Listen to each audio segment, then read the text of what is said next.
Hey, welcome to the Dropship Podcast. Today, we're going to talk about recession-proof dropshipping markets. We may not be in a recession, depends on your definition. Maybe people are buying less things than they were before. Maybe they aren't. I've definitely seen both stories happening in the marketplace. And so today, we're going to talk about a few things that maybe they make sense. If we're in an environment where people are spending less, where might they spend more? I know Jon has some mixed opinion here, so let him have it, Jon. Yeah. And so we're I think the idea for this one came out because we do get people who contact us who, in various places, who are like, hey man, can you recommend some products that would be good for me to sell in a recession? So obviously people are thinking about this. I don't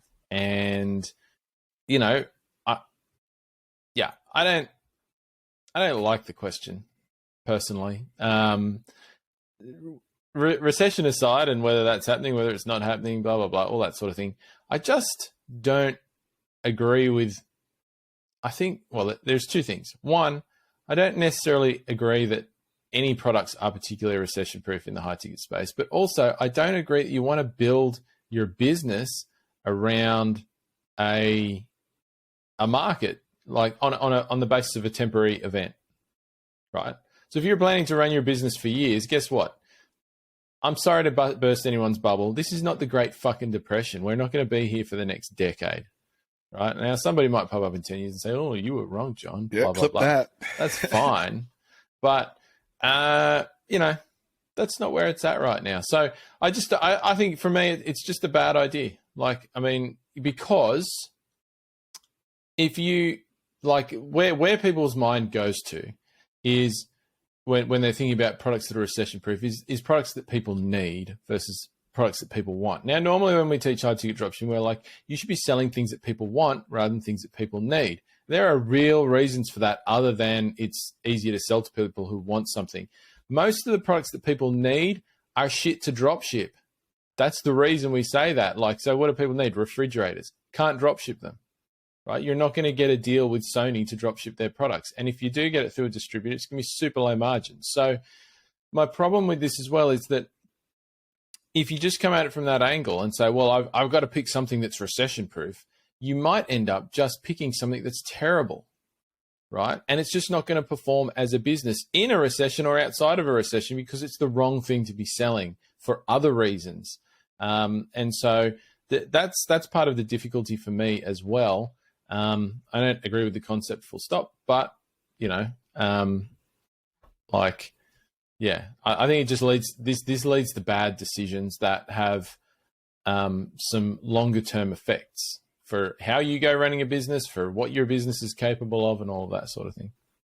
Yeah, look, we could probably go down a rabbit hole of how this is actually belief system stuff and that people believe certain things and then they find things that fit their narrative. Let's play the game. Let's play the game of people are looking for markets that maybe fit the narrative. So let's give them what they want in their brain. So let's imagine perhaps there's a recession and people are spending less, which might mean they're going out less. And if they're going out less, they're going to have needs they still need met. Food, activities, whether that's relaxing activities or energy expending activities, whatever that is, they're going to need to still do things. And so if they're not going out as much and they're going to make food at home, let's start with food, maybe they're going to want to buy things that would lend credence to making those things at home. So the first one that comes to our list is something I'm very familiar with, is pellet grills. If people are going to stay at home more, and they're not going to go out for barbecue or whatever, maybe they're going to learn how to do more of this at home, which certainly it's going to cost less to do things at home than it is going to go out to eat. And so I would put pellet grills on that list, perhaps pizza ovens on that list. Any food making apparatus, I think, could be on that list, including actually making the food yourself. Gardening, I think, could be on that list. Can you think of anything else that maybe is making food or is a reason to stay home and go out less, Jon? Oh yeah, sure. Well, you've got the whole outdoor kitchen thing, right? So, pellet grills you've got there. I mean, there's other grills that you can sell. There's a lot of more niche cooking tools that people who cook cuisines from particular parts of the world are more likely to use for cooking as well. I heard somebody have a really good idea for me the other day around that side of things. But like just outdoor kitchens, right? So somebody's at home, like they're like, I'm going to build myself an outdoor kitchen. Like you have all these stainless steel cupboards and things like this that go into it. Those things are like $1,000 each, right, for a cupboard. I helped somebody set up a business in that space years ago, and I was blown away by the cost of some of the things. You look at them and go, well, that's just a super boring thing. Like it's a steel cabinet and it's like $1,000. Like that was really unexpected for me at that time. So yeah, I think there's a lot of things along those lines if you're in the food space that you could look at, for sure. To be fair, Memphis pellet grills are a steel cabinet as well. That's what they are. Like they're a steel manufacturer here in the Twin Cities. Yeah. And they made a really nice grill out of stainless steel. Like that's all it is too. And so like I bet your brain can start wandering there. But if you're going to make food at home, there's all sorts of different things that you can get into that are high ticket. Again, I'm heavily air quoting recession proof type markets. Again, what if somebody wants to hang out at home, relax at home? I think is what I have in this sheet. There are lots of things that you can do to relax at home for you to spend more time at home. If that's what you're going to do, if you're going to spend more time at home and not go out and do things, then you're going to want to relax. For me, at least where I'm from, again, I've said this on the podcast before. There's the Twin Cities. There's some suburbs. There's a river, one big city in Wisconsin, and then it is Trump country. When you're in Trump country, it's sitting around the bonfire, drinking beers, driving your side-by-side, possibly hanging out in your backyard. Mostly it's bonfire stuff, sitting around and drinking beers. And so maybe some of the things that you're sitting in are going to come in handy there, or some things that you're going to spend time with in your backyard could come handy there. I can think of quite a few things. Backyard hangouts is the easiest one. I think we've talked about all sorts of things that you can build for your backyard, including your outdoor kitchens. There are outdoor bonfire tables. What else have you seen in the hang out at home outdoor space, John, that like would fit this narrative? Certainly for me, I'm my own confirmation bias. That's what people do around here. They drive their side by side and they drink beers around a bonfire, and not my style, but that's the place I live for sure. Hey, obviously you're interested in high ticket dropshipping, wondering what you're going to sell. That's usually what people think about long before they ever purchase a course or even get started. John and I want to help you with that. We're running a 5-day challenge. Check it out at dropshipbreakthru.com/5. 5 days. You'll figure out exactly what you're going to sell, and you'll be ready to start your high ticket dropshipping journey when you're done. Yeah, look, I mean, I think it's not necessarily even just the outdoor stay at home stuff. I mean, there's a lot of indoor stuff as well that you could, like if you think of like, and once again, it's a bit of a term I shudder to use, but like man caves and that sort of stuff, right? There's a lot of things that you can put in that space, like indoor entertainment and stuff like that, arcade machines, pinball machines, like there's a whole bunch of stuff in that space, I think, that you could put in the same category as outdoor recreation as well. Like some people live somewhere that's cold for a lot of the year, I guess. So are they going to be heavily invested in the outdoor? Maybe not. Whereas people in some of the warmer places in the world are going to be more into the outdoor stuff. So yeah, I think there's, there's once again, quite a few things there that you could go into. Why do you shudder at the term man cave? Let's go off script here for a minute. What bothers you about man cave? I don't know. It just sounds stupid. Really? Like, and like, yeah, I don't know. Like, I don't know. Why do I? And yeah, it just sounds stupid to me. Like, I know it's a term that people, I just don't really personally dig the whole, like, yeah, I don't know. I don't know. I'll probably offend people. Like I find a lot of people who are, I go out and hang out and I was like, oh, I got a man cave. I usually find those guys to be dicks as well, frankly. I think it takes a certain lifestyle that I'm not into either. I get it. Like it's pretty popular around here. I think my brother just hung out with friends during March Madness, right? And they've got, 8 TVs lined up with every basketball game from March Madness. And they're at my friend's house who's got, every helmet from every college football team across the wall and jerseys. And like, it's very sports oriented, I think, and drinking oriented, and definitely a popular thing over here. So I was just curious why you look, I'm not going to dig into the word man or anything like that. Right. I don't subscribe to any of that. I know where you're trying to poke here. I know what you're trying to get me to say, I think.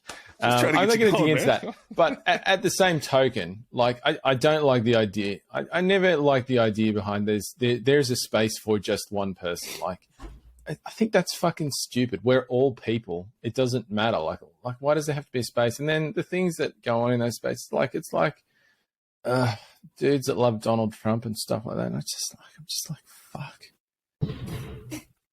I think you can make it other ways. Just can't. All right. I tried to get him going, guys. If you're watching this, I did my best.